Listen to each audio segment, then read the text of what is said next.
Bismillahirrahmanirrahim. Assalamualaikum warahmatullahi wabarakatuh. Berjumpa kembali teman-teman di channel kita yang masih di KDR. Oke teman-teman, kesempatan kali ini kita akan berbagi informasi kembali ya, masih di seputar penerimaan untuk peserta didik baru khususnya di jenjang SMA ataupun SMK negeri seprovinsi Jawa Timur tahun 2024 ini. Dalam kesempatan kali ini kita akan berbagi informasi yang mana masih banyak sekali ternyata teman-teman untuk orang tua ataupun calon siswa baru ini yang menyatakan yang menanyakan ya, jadi mengenai berkas atau data apa saja yang dibawa saat verifikasi PIN di SMA atau SMKN. Nah tentunya sebelum melakukan verifikasi berkas PIN, nah tentunya ada hal-hal yang harus dilakukan ya. Jadi sebelum ke sekolah harus ada hal-hal yang dilakukan. Yang kedua, nah yang penting ya, jadi kapan sih adik-adik itu akan ke sekolah ya, artinya ke SMAN atau SMKN terdekat itu kapan? Apakah tanggal 27 ya atau tanggal 28? Nanti kita akan bahas di video ini. Untuk itu teman-teman silakan simak video ini sampai dengan selesai. Baik rekan-rekan semua, kita ingatkan kembali ya, bagi kalian yang baru pertama kali ya bergabung di channel ini atau mungkin baru melihat channel ini, jangan lupa ya klik tombol like ya, silahkan klik tombol subscribe dan bunyikan lonceng notifikasinya ya, biar Anda selalu mendapatkan informasi pertama kali dari kami. Baik, kalian suka baca berita, silahkan kunjungi saja di laman resmi kita masdiukdr.com. Di sini kita akan berbagi informasi ya, khususnya di seputar dunia pendidikan. Selamat menikmati informasi dari kami dan semoga informasi ini bermanfaat ya untuk kita semua. Oke, langsung saja kita lanjutkan ya. Jadi untuk berkas yang dibawa saat verifikasi PIN ya, saat verifikasi PIN di SMAN atau SMKN, nah ini apa saja ya. Terus yang pertama, nanti adik-adik ke sekolah ya, ke sekolah SMAN atau SMKN terdekat itu tanggal berapa. Dan yang penting itu sebelum teman-teman itu ke sekolah itu harus melakukan ini dulu. Jadi ada langkah-langkah sebelum ke sekolah ya. Yang pertama kita bahas dulu untuk jadwal ambil PIN ya. Jadi ini jadwal ambil PIN ini masuk di pra pendaftaran atau artinya sebelum pendaftaran. Nah teman-teman, nanti saat pengambilan PIN ya, jadi yang wajib dilakukan yang pertama kali ya, itu adalah mengentry atau mengupload data-data ya, itu misalkan kakaknya, surat keterangan kelas akhir ya, nah dan seterusnya, dan mengisi data biodata diri. Nah ini bisa mulai dibuka itu mulai tanggal 27 Mei. Jadi 27 Mei adik-adik itu sudah bisa melakukan upload data untuk pengambilan PIN. Nah di mana Pak tempatnya? Tempatnya sama ya, di ppdbjatim.net. Nanti ketik aja di sini ya, di ppdbjatim.net. Nanti di sini ada satu menu namanya pra pendaftaran seperti ini ya. Kalau ini kan informasi, dan nanti di sini ada satu menu namanya pra pendaftaran. Nah ini nanti di sini ada untuk pengambilan PIN. Paham ya? Jadi pertama nanti tanggal 27 teman-teman sudah bisa melakukan upload data secara online. Nah berikutnya verifikasi dan validasi dokumen oleh operator SMA atau SMKN ini dimulai tanggal 28. Baik, paham ya? Jadi ini jangan ditanyakan lagi ya, jangan ditanyakan lagi karena sudah berulang kali kita sampaikan. Jadi mulai 27 sudah mulai bisa pengajuan PIN secara online ya di laman ppdbjatim.net. Nanti di sini nanti kita sudah ada sih sebenarnya di sini untuk cara ambil PIN ya. Nah ini sudah ada ya. Cara ambil PIN bagi lulusan Jatim tahun 2024. Yang lulusan tahun lalu dan lulusan luar Jatim juga ada. Ini ya. Jadi mungkin kalau belum paham ya lihat dulu di sini. Oke ya. Jadi upload dulu berkas-berkasnya tanggal 27, mulai 27 ya, mulai 27. Nah, ke sekolahnya ya, ke sekolahnya untuk melakukan verifikasi dokumen itu mulai 28. Paham ya? Jadi tidak 27. Nanti biasanya kalau 28 ini biasanya ya operatornya mungkin belum standby atau mungkin belum siap ya, atau mungkin sudah ada yang siap ya, tetapi berdasarkan jadwal ini nanti entry data mulai 27, nanti ke sekolah ya untuk verifikasinya adalah tanggal 28. Paham ya? Nah, oke, yang kedua langkah ambil PIN. Jadi untuk tahun ini ya, jadi langkah-langkah ambil PIN untuk tahun ini beda. Jadi pengambilan PIN untuk tahun ini, pengambilan PIN dilakukan oleh calon peserta didik baru dengan cara mendatangi yang masuk di wilayah Yonasi ataupun di luar Yonasi. Jadi langkah pertama ya, jadi langkah pertama itu sebelum adik-adik ke sekolah, itu pengambilan PIN itu didahului dengan pengisian data dan mengunggah berkas atau dokumen yang dibutuhkan oleh peserta didik baru secara online sesuai dengan ketentuan di laman ppdbjatim.net. Jadi nanti masuk aja di sini dulu ppdbjatim.net. Setelah itu ya nanti di sini ya di ppdb.jatim.net nanti di sini ada menu pra pendaftaran ambil PIN. Ya, atau mungkin teman-teman bisa cek video ini ya, caranya ambil PIN itu bagaimana untuk lulusan 2024 tahun lalu dan luar Jatim. Paham ya? Jadi pertama adalah upload data dulu. Jadi langkah yang dilakukan adalah mengupload data dulu. Nanti kalau enggak di sekolah pasti lama. Ya, lama karena di sini nanti kan ada upload nilai rapor, ada upload KK, mungkin ada upload SKD ya, terus nanti ada titik lokasi ya, titik lokasi rumah ya atau koordinatnya itu di sini ya saat teman-teman pengisian data online ini dulu. Nah, kalau sudah selesai ya pengisian data online ya baru calon peserta didik ini mendatangi SMAN atau SMKN yang masuk wilayah dalam atau luar zona sesuai dengan kedekatan jarak domisili atau alamat yang ada di dalam KK atau SKD calon peserta didik baru untuk melakukan verifikasi dan validasi. Jadi yang pertama adalah ini. Ya sekali lagi yang pertama adalah ini. Jadi upload dulu datanya, jangan ke sekolah dulu.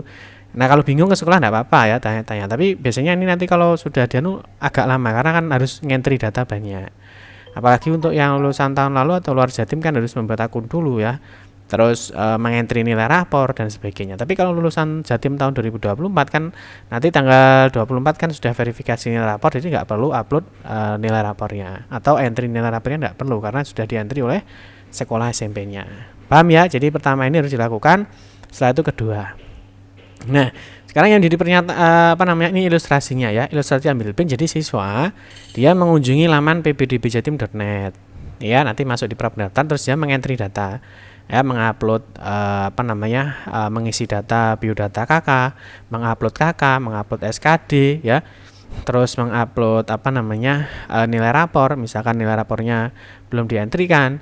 Nah, kalau sudah finish ya, sudah selesai kan? Nah, ini siswa sudah finish, baru siswa datang ke sekolah. Ya, siswanya ke sekolah.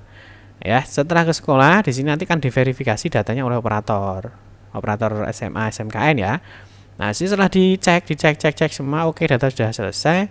Nanti saling tanda tangan di surat pernyataan baru selesai. Nah, setelah diverifikasi ini siswa boleh pulang. Ya, siswa boleh pulang karena apa? Karena PIN-nya nanti terbit dicek secara online lagi. Nah, nanti setelah terbit, baru PIN-nya bisa disimpan nanti untuk dilakukan pendaftaran. Paham ya? Nah, terus berikutnya di sini berkas atau data apa yang perlu dibawa untuk verifikasi PIN. Nah, ini kalau kita lihat di dalam Juknis ini sudah jelas ya sebenarnya ya, di dalam Juknis di halaman 62 ya, di halaman 62 di sini ada dokumen yang dibawa dan diserahkan ke petugas operator SMA atau SMK untuk diverifikasi dan divalidasi saat melakukan pengambilan PIN. Ini ya.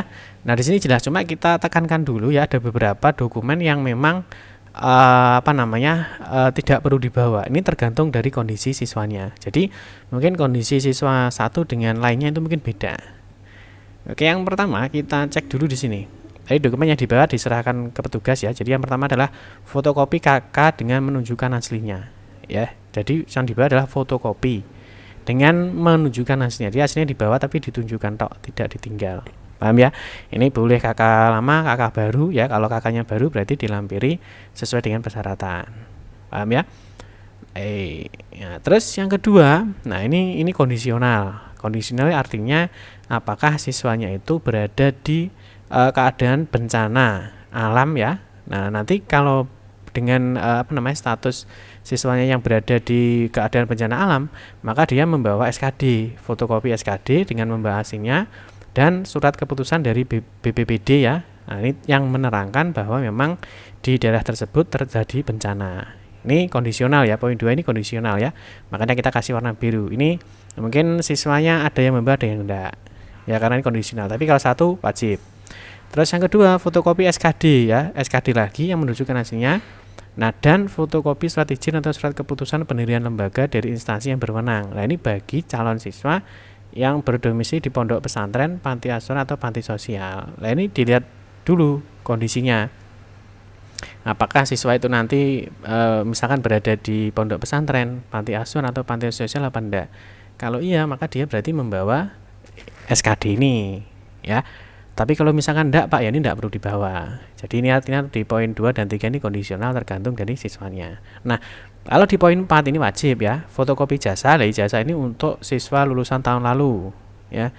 Jadi siswa lulusan tahun lalu sudah ada ijazahnya. Nah, untuk SKL saat ini SKL memang belum diterbitkan ya, nanti diterbitkan mulai 10 Juni. Maka diganti dengan surat keterangan kelas akhir atau kelas 9 dari kepala SMP atau sederajat asal dengan menunjukkan aslinya. Nah, ini contohnya seperti apa Pak? Ya, teman-teman bisa cek di sini. Nah, ini ya surat. Nah, ini cara mengisi surat pernyataan kebenaran data dan untuk lulusan tahun lalu. Nanti dicek aja di sini nanti cara ngisinya bagaimana ada. Ini ya di poin 4. Ini ada contoh surat keterangan kelas akhir. Ini. Sorry, yang ini ya, SKL belum keluar, maka ini ada contoh surat keterangan pengganti SKL. Ini yang ini ya, nanti bisa dicek yang ini. Ini terkait dengan SKL atau surat keterangan kelas akhir. Paham ya? Ini wajib dibawa. Jadi 1 wajib, 2, 3 ini kondisional, tergantung siswanya. Poin 4 ini juga wajib. Nah, terus poin 5 ini juga wajib ya, fotokopi rapor semester 1 sampai dengan 5 ya. Ya, nanti di dalamnya ini kan ada data NISN, MPSN, tanggal lahir, nama wali dan sebagainya. Nah, ini juga banyak pertanyaan ya. Fotokopinya ini apakah harus legalisir atau enggak, Pak? Poin 5. Ini harus legalisir apa enggak? Tergantung kondisinya. Kondisinya seperti apa? Kalau di sini kan dijelaskan kan fotokopi. Fotokopi rapor tidak ada legalisir. Nah, tetapi di sini ada kata-kata ya dengan menunjukkan aslinya. Ya, dengan menunjukkan asli, artinya kalian harus membawa rapor asli ditunjukkan di sekolah di operator SMA atau SMK, paham ya? Nah, sekarang pertanyaannya bagaimana kalau rapor aslinya ini tidak boleh dibawa oleh siswanya ya? Jadi rapornya ini ternyata tidak boleh dibawa oleh siswanya, itu bagaimana? Nah, makanya fotokopi rapor ini jika aslinya itu boleh dipinjam oleh sekolah ya, itu maka cukup difotokopi saja, tidak masalah. Nah, tetapi kalau tidak boleh dipinjam, ya nggak boleh dipinjam, artinya kalau kalian harus menunjukkan aslinya kan tidak ada, karena kan tidak boleh dipinjam, maka boleh fotokopi rapornya ini dilegalisir. Nah, legalisir itu untuk apa? Ya untuk mengesahkan bahwa fotokopi yang dibawa ini sudah sesuai dengan aslinya dari buku rapornya, paham ya? Nanti kalau kita contoh di rapor di sini kan sudah ada toh, ada tulisannya toh. Tadi kalau misalkan yang dibawa cuma fotokopi, lah kalau ditanya, loh mana yang aslinya? Yang aslinya tidak boleh dipinjam Pak. Lalu bagaimana? Kalian harus bisa menunjukkan aslinya. Nah, makanya di sini ada namanya legalisir. Nah, legalisir ini sudah jelas ya, mengesahkan salinan fotokopi sesuai dengan aslinya. Nah, paham ya? Jadi kalau Pak rapor itu tidak perlu dilegalisir. Iya betul, memang betul, nggak perlu dilegalisir. Boleh, tidak apa-apa kan? Di sini kan tulisannya kan fotokopi. Nah, terus kalau sekolah diminta mana aslinya foto rapornya? Ya, nggak ada ya Pak. Terus bagaimana kalian menunjukkan aslinya? Nah gitu ya. Jadi fotokopi rapor itu kan fotokopi boleh. Ya, yang penting teman-teman bisa menunjukkan aslinya. Kalau aslinya nggak boleh, aslinya ini nggak boleh dipinjam, ya sebaiknya ya alangkah lebih baik kalau kalian fotokopi rapornya ini diberi legalisir yang menyatakan bahwa memang fotokopi ini asli sesuai dengan buku rapor aslinya di sekolah. Paham ya? Jadi tidak perlu diperdebatkan ya, fotokopi rapor ini sudah jelas. Nah, saya rasa tergantung dari kondisinya siswa, apakah rapor aslinya boleh dipinjam apa enggak ya. Nah, intinya nanti tergantung dari siswanya masing-masing ya. Mungkin di siswa di sekolah A, sekolah B mungkin berbeda. Paham ya? Oke, yang berikutnya adalah di poin 6. Poin 6 ini fotokopi sertifikat akreditasi. Nah, ini kondisional ya. Siswanya apakah dari luar Jatim apa enggak? Kalau tidak luar Jatim tidak perlu bawa ya. Kalau bukan dari luar Jatim tidak perlu dibawa ya. Paham ya? Nah, poin 8, fotokopi SKPD. SKPD ini kan untuk jalur pindah tugas orang tua atau wali. Kalau misalkan dia tidak menggunakan jalur ini, ya tidak usah bawa. Jadi kondisional ya, dilihat kondisi siswanya. Terus berikutnya fotokopi surat penugasan orang tua sebagai guru atau tenaga kependidikan. Nah, ini dilihat dulu apakah dia mau ikut di jalur pindah tugas anak guru atau kependidikan atau tendik apa enggak. Kalau enggak ya enggak perlu ya kan opsional ini ya. 7, 8, 9 opsional tergantung dari kondisi siswanya. Paham ya? Terus di poin 10 lah ini wajib surat pernyataan dari orang tua atau peserta didik yang menyatakan bersedia diproses secara hukum jika terbukti memalsukan bukti dokumen yang dipersyaratkan dalam PPDB dan yang telah diisikan dalam sistem PPDB. Nah, ini wajib Surat pernyataan cara ngisinya gimana, Pak? Ya, cara ngisinya ya lihat ini. Nah, di sini kan ada mana tadi surat pernyataan. Oke. Nah, ini cara mengisi surat pernyataan. Di sini ada ya, nanti tinggal dicek aja cara ngisinya bagaimana. Ini ada 2 surat pernyataan ya. Jadi kebenaran data dan bagi lulusan tahun lalu yang mungkin sekarang aktif sekolah ya. Nanti di sini ada surat pernyataannya. Nah, mungkin nanti kalau bingung ya teman-teman bisa cek aja di masjidugada.com, masuk di PPDB, info PPDB. Di sini nanti dicari ada namanya surat pernyataan. Ya, nanti ini apa? Tergantung dari kondisinya. Kali poin 10 ini wajib. Ya, 789 opsional tergantung dari siswanya. 1 juga wajib, terus 23 juga opsional ya. 45 ini juga wajib. Itu yang harus dibawa ketika nanti teman-teman melakukan verifikasi PIN di SMA atau SMK terdekat. Nah, terus tata cara ambil PIN bagaimana, Pak? Cara ambil PIN yang kemarin di sini sebenarnya sudah ada ya di video kita ya. Ya, terkait dengan cara ambil PIN. Ambil PIN mana ini? Sorry, salah ya. Cara ambil PIN di sini sudah ada. Nah, ini cara ambil PIN, ini bergaul sekali sudah ada. Ini cara ambil PIN ya, cara ambil PIN sudah ada. Caranya bagaimana, Pak? Ya, di sini sudah ada ya. Nanti bisa dilihat dulu cara ambil PIN bagaimana. Ini kalau sekilas ya, untuk ambil PIN itu kan nanti ada 3 jenis ya. Ada lulusan Jatim 2024, lulusan tahun lalu, dan lulusan luar Jatim. Nanti tinggal disesuaikan dengan kondisi siswanya masing-masing. Itu ya teman-teman ya. Nanti di sini di cara ambil PIN. Nah, ini kan nanti mulai dari login situs, mengisi kelengkapan data ya. Nah, ini untuk lalu ya. Nah, ini untuk yang luar Jatim ya, seperti ini. Nah, nanti contohnya ambil PIN ya di sini ya. Nah, nanti ada di pra pendaftaran, ambil PIN ya, disesuaikan di mana, di tahun mana, apa namanya, lulusan apa. Isi data ya, ini isi data, terus nanti di sini juga ngisi data ya. Ada data keluarga. Nah, di sini nanti kan ngisi data ya. Nah, ngisi data. Ini mungkin nilai rapornya belum dientrikan. Terus ya ini ya. Nah, terus kalau nilai rapornya belum dientrikan kan entry nilai rapor sama mengupload apa namanya, foto rapornya. Terus ini nanti data keluarga ya. Nah, nanti kan dia juga mengupload ya, unggah kartu keluarga, terus mengisi data sesuai dengan kartu keluarga dan sebagainya. Ini nanti contoh dari langkah-langkah pengambilan PIN ya, termasuk kalau pakai SKD ya diupload SKD-nya itu ya. Nah, ini nanti. Nah, terus yang berikutnya adalah penentuan titik lokasi. Ini dipilih lokasinya. Nah, ini sesuai KK atau sesuai SKD ya, ditentukan ya titiknya mana ya, di titik tik benar baru dikunci, terus selanjutnya. Nah, nanti kalau ini semua sudah ya, sudah diisi ya. Nah, sudah diisi, baru simpan permanen. Jadi diupload datanya, semua data sudah terisi, baru nanti disimpan permanen. Dari sini ada informasi yang di bawah itu kan yang penting adalah ini ya, 1 2 3 4 ya. Nah, ini yang penting karena yang tadi yang saya kasih biru itu kan opsional, tergantung dari kondisi masing-masing siswa ya. Jadi ada fotokopi ijazah, SKL, sekretariat akhir, rapor, KK sama surat pernyataan. Ini yang penting. Jadi 4 poin aja yang penting. Kalau yang tadi opsional tergantung dari siswanya. Paham ya? Nanti di sini ada rekomendasi sekolah terdekat yang lokasi mana. Nanti kalau sudah selesai sini, pengajuan PIN selesai, baru silahkan teman-teman itu datang ke sekolah ya, SMA atau SMK terdekat untuk melakukan verifikasi data PIN atau berkas PIN-nya. Oke teman-teman ya, nanti di sini juga ada pernyataan dari operator dan calon peserta didik. Ini untuk meyakinkan ya bahwa data yang di-entry sudah benar, sehingga PIN nanti bisa diterbitkan.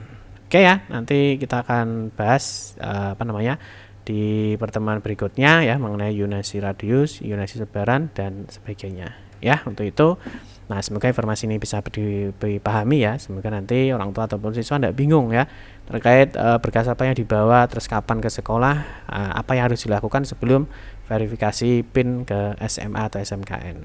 Itu teman-teman ya, demikian informasi yang dapat saya sampaikan. Mohon maaf jika ada salah-salah kata dalam memberikan informasi dan penjelasan. Kita berjumpa kembali di video-video berikutnya. Saya akhiri, wassalamualaikum warahmatullahi wabarakatuh.